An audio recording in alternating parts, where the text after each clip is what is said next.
কারো যদি নগদ একদম ইমার্জেন্সি আল্লাহ পাকের রহমতের প্রয়োজন হয়, এই মুহূর্তে আল্লাহ পাকের খাস রহমত দরকার, দুরূদ শরীফ পড়ো, কারণ একবার দুরুদে 10 বার রহমত।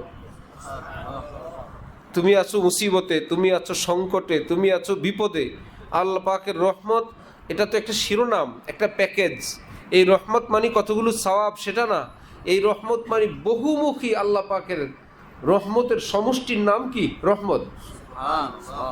বিপদ থেকে উত্তরণ, রিজকে বরকত, ঋণ মুক্তি, দুশ্মনকে পরাজিত করা, আল্লাহ পাক ইজ্জত দেওয়া, এলেম দেওয়া, সব কিছু রহমত মানে বিশাল একটা জিনিসের নাম। এক কাজ করো, যেই সংকটেই পড়ো দুরূদ শরীফ পাঠ করো, আর ফেরেশতারা এখনই যাবেন নবীর রওজায়, তোমার নাম বলবেন, নবীজি তোমার নামে সালামের জবাব দিবেন, নবীজি তোমার উপর খুশি হবেন, নবীজি যার উপর খুশি হয় আল্লাহ তার উপর খুশি হয়ে যাবেন। এই জন্য নবীজির মহব্বত জীবনের এক মস্ত বড় সম্পদ। চরিত্রহীন চরিত্রবান হয়, অমানুষ মানুষ হয়, পথহারা পথের দিশা পায়, অন্ধকারে নিমজ্জিত ব্যক্তি আলোর দিশা পায় নবীজির মহব্বতের বরকতে। অস্থির মন সুস্থির হয়, স্থির হয়, দিকবিদিক ছোট মন স্থির হয় দুরূদ শরীফের বরকতে, নবীজির সুন্নতের বরকতে। মুহিউসুন্নাহ হযরত মাওলানা শাহ আবরারুল হক সাহেব রহমতুল্লাহ আলাইহি বলতেন, সুন্নত কা রাস্তা আকমল হ্যায়, আজমল হ্যায়, আসহাল হ্যায়। আল্লাহকে রাজি খুশি করার জন্য সুন্নতের রাস্তা সবচাইতে বেশি পরিপূর্ণ, এর চাইতে বেশি স্পেশাল কামেল রাস্তা আর পৃথিবীতে নাই আল্লাহকে পাওয়ার।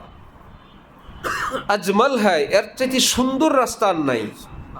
আসহাল হ্যায়, এর চাইতে সহজ পদ্ধতিও আর পৃথিবীতে নেই।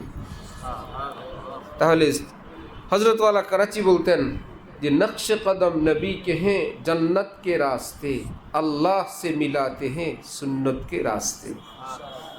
নকশে কদম নবী কে হ্যাঁ জন্নত কে রাস্তে। নকশে কদম পদচিহ্ন, নবীজির পা মোবারকের চিহ্ন, এ যদি তুমি অনুসরণ করো, এর পিছনে যদি চলো, তাহলে তুমি জান্নাতের পথে আছো। নবীজি এই করতেন আমিও এই করি, নবীজি এদিক যেতেন আমিও এদিক যাই, নবীজি এভাবে করতেন আমিও এভাবে করি। যার এই নেশায় ধরে সে কোন রাস্তায় আছে? জান্নাতের রাস্তায়। নকশে কদম নবী কে হ্যাঁ জন্নত কে রাস্তে, আল্লাহ সে মিলাতে হ্যাঁ সুন্নত কে রাস্তে। এই সুন্নতের রাস্তায় যদি তুমি থাকো, আল্লাহ দিদার নসিব হয়ে যাবে, আল্লাহ পাকের সঙ্গে তোমার দেখা হয়ে যাবে। আল্লাহ আমাদেরকে সেই পথের তৃষ্ণা, আল্লাহ পাক সেই পথের প্রেম, ভালোবাসা, মহব্বত, আগ্রহ দান করেন, সেই পথে চলারও তৌফিক দান করেন।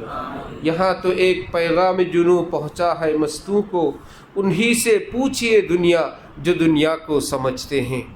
একই পৃথিবীতে অনেক নেশা, অনেক পথের মানুষ আছে, এক দেশে, এক সমাজে, এক বয়সে অনেক পারদর্শী মানুষ আছে। अल्लामा इकबाल बोलते हैं, परवाज है दोनों का यही एक फ़िज़ा में, परवाज है दोनों का यही एक फ़िज़ा में, शाही का जहाँ और है करगिस का जहाँ और। একই শূন্যে উড়ে শকুন এবং ঈগল। শকুন মুর্দা তালাশ করতে থাকে, কোথায় গরু ছাগল মরা লাশ আছে। ঈগল তালাশ করে কোথায় সুন্দর সুন্দর পাখি আছে, মুরগির বাচ্চা আছে, তাজা মাছ আছে। উড়ি কিন্তু একই রকম, দেখতে খানিকটা কাছাকাছি। ঠিক ইকবাল বলেন যে পৃথিবীতে বিচরণকারী মানুষগুলো চেহারা, অবয়বে, দেহে, ক্ষুধা, খাদ্যে, সুখ দুঃখে, মানবিক গুণে অনেকেই দেখতে একই রকম, কিন্তু কেউ খোঁজে কোথায় নষ্টামি আছে, কোথায় বেপর্দা আছে, আর কেউ খোঁজে কোথায় প্রিয় আল্লাহর মহব্বত আছে, আল্লাহর নেশা আছে, কোথায় নির্জনে একটু আল্লাহকে ডাকা যাবে। এই জন্য আমার বন্ধুরা, আমার ভাইয়েরা যারা মারকাজুল ইহসানে আসছেন, এই পৃথিবীর বহু জায়গায় আল্লাহর প্রেম ভালোবাসার ঠিকানা আছে। আমরাও চাই আমাদের এই ঠিকানা আল্লাহর মহব্বতের ঠিকানা হোক, আল্লাহর প্রেমিকদের ঠিকানা হোক, আল্লাহর তালাশকারীদের ঠিকানা হোক, কিছু ভালো মানুষের জায়গা হোক, কিছু সর্বোচ্চ ভদ্র মানুষের ঠিকানা হোক, ইন্নাকা লাআলা খুলুকিন আজিমের ছাপ এবং নূরওয়ালা হোক, যেই নবীকে আল্লাহ পাক বললেন আপনার আখলাক এত সুন্দর, উত্তম চরিত্র তো আপনার পায়ের নিচে থাকে। ইন্নাকা লাআলা খুলুকিন আজিম, আপনি খুলুকে আজিম তো আপনার পায়ের তলে থাকে, আপনি তো আরো ঊর্ধ্বের মানুষ। নবীজি তারিফ করলেন আল্লাহ পাক।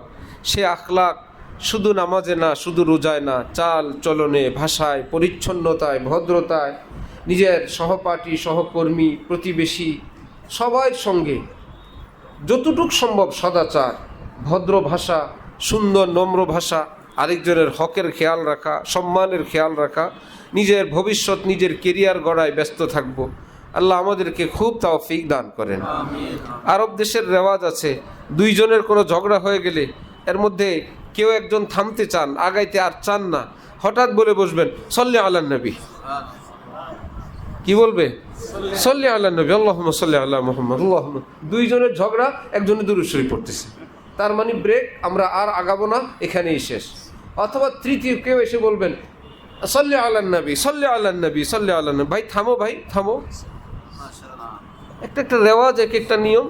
তো তর্কের শেষ নাই, বিতর্কের শেষ নাই, মতামত, উক্তি, আলোচনা, পর্যালোচনা, সমালোচনা, মুখ একটা আছে, একটু হিসাব করে বলবো।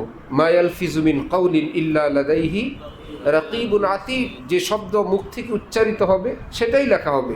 কিয়ামতে কেবল বলবে মা লিহাযাল কিতাব লা ইউগাদিরু সাগীরাতান ওয়ালা কাবীরাতান ইল্লা আহসাহা।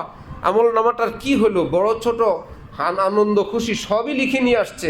হ্যাঁ, সবই সে লিখবে। এই জন্য আমরা আমাদের জীবন, আমাদের আমল, আমাদের ভবিষ্যৎ গড়ার কাজেই ব্যস্ত থাকব। আল্লাহ পাক তৌফিক দান করেন। ওয়া আখিরু দাওয়ানা আনিল হামদুলিল্লাহি রাব্বিল আলামিন। সুবহানাল্লাহি ওয়া বিহামদি, সুবহানাকাল্লাহুম্মা বিহামদিক, আশহাদু আল্লা ইলাহা ইল্লা আনতা আস্তাগফিরুকা ওয়া আতুবু ইলাইক।